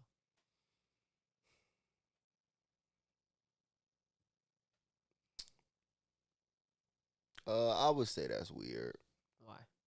Well, but see, it's not weird though. It's not weird. It's weird, but it's not, bro. You gotta give me one. Those are weird activities. You're a Okay. weird guy. It's weird because the person who did that, you're a weird guy. Okay. Yeah. Or girl. That's A weird individual. Man could receive probation for headbutting an off-duty police officer. Weird or not? That's not weird. It depends on the circumstance. Motherfucker, he could have deserved a headbutt.